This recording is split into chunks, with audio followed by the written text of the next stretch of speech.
Hi everybody, Martin Cowan, Editorial Director for tNews. This is tNews Live at the Aviation Festival, presented by JetBlue Technology Ventures and sponsored by Travel Air. Next on the agenda, Jim Davidson, President and CEO of Farelogix, and Gilles Mascaras, who's, let me get this right, who's Head of Digital Products for Digital 2020, Etihad. So you two chaps have just made a joint announcement today. Yes, we have. Yeah, tell me what's happening. Yeah, well, thanks, Martin.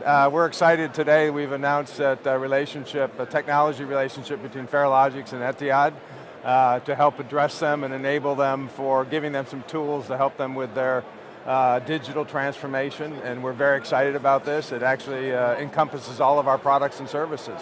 Cool, okay, so Gilles, in terms of Etihad, what's the progress of the digital transformation? What's the reasons behind it, and where can it end up going? Yeah, exactly. You know that 2 years ago, a bit less than 2 years ago, Etihad started a massive transformation of the airline. And part of the enabler for this transformation is actually the digital program. And this digital program has several objectives. Some of them is about customer experience, it's about distribution, and another one is about merchandising. Why? It's because Etihad wants to propose in the same aircraft something for the highly sensitive, price-sensitive customer, so we can be very competitive, or something for the very ultra luxury with the first apartment and the residence type of offer. But we also want to propose in between all the different options for all the customers that sit in different type of profile. We have different expectations. So we want to satisfy any type of customers. And that's why we have developed a merchandising program, and that's why we actually have called Farelogix to help us in developing this merchandising program. So in terms of the sort of the Farelogix, what's your take on merchandising, and what is it that you think that Farelogix does that others in the market don't, which probably helped you win the Etihad deal? Well, it was a pretty competitive process, so I'll start with that. Yeah. But I think Farelogix, we take really merchandising to the next level. I think a lot of airlines started out looking at merchandising as selling seats and bags.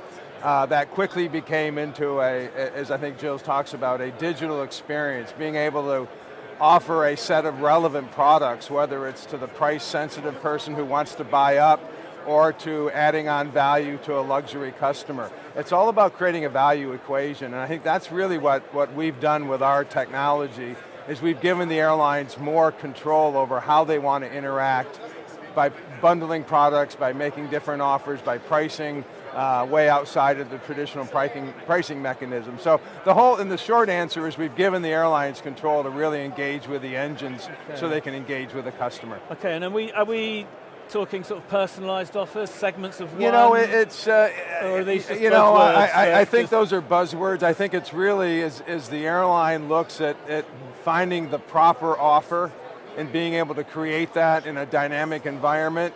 Does that become a bit personalized? Sure, but I don't think we're as sophisticated yet as an industry to have every product be personalized. It's really recognizing what the customer is interested in, recognizing some past experiences, and recognizing where they are in the travel process. Yeah. I think all those things are relevant in terms of getting closer to a personalized offer. Okay, so Gilles, in terms of the digital transformation strategy, you said you launched you officially launched it a couple of years ago. I mean, what are the sort of the challenges that you've seen, and what have you had to overcome so far? Yeah. So effectively, when we are in a digital transformation, you have to think that there are hundreds of systems in the airline, hundreds of legacy systems were working very well, it's very reliable, but they have been designed at a time where you are just to sell a ticket. Maybe they can sell a sleeping bag, but that's it. So then we need a system like a platform, like the Farelogix platform, to augment the system and to deliver exactly what Jim was talking about. But one of the complexity as well is that when we have this kind of platform, this platform has to integrate with all the system behind the scenes. And one of the value of Farelogix for us is that they have done that 20 or 25 times with different systems, different airlines. So we trust that we'll have a system that will very quickly have a system that will be consistent, will be completely reliable as all the ASA system, and will have the power and the capability of the new system. So that's the value we find.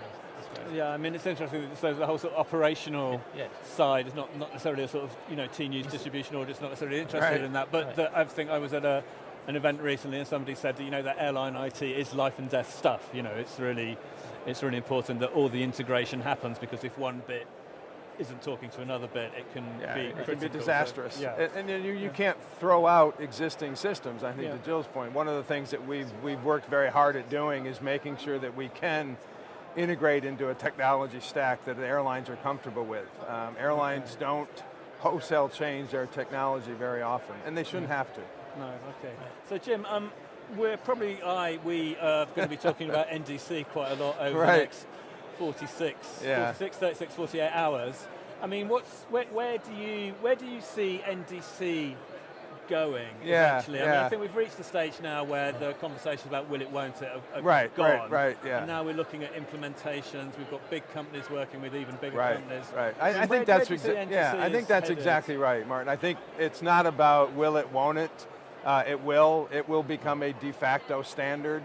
That doesn't mean that it will be easily solved and integrated over the next couple of years, but we are seeing the kind of the era of adoption, both from the GDSs and from corporate booking tools. So there's no experimentation going on anymore.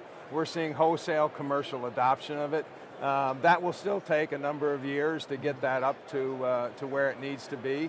But I think we'll eventually, in 3, 4, 5 years, look back and the traditional way that we connected airlines to their distribution partners will no longer exist. Okay, and on the Farelogix to-do list, I mean, is there anything other than NDC that's... Oh yes, there's plenty to do. We have a lot of things up our sleeve and exciting about what these offer engines and NDC enable us to do more for airlines. We're going to stay in the airline community for quite some time, but there's a lot to do there. Okay, all right. Well, Jim, thanks very much. Gilles, thank you very much. I hope you two enjoy working together. We will. And this is tnoozLIVE at the Aviation Festival. Martin Cowan, editorial director for tNews, just saying goodbye, but I'll be back shortly. Thank you very much.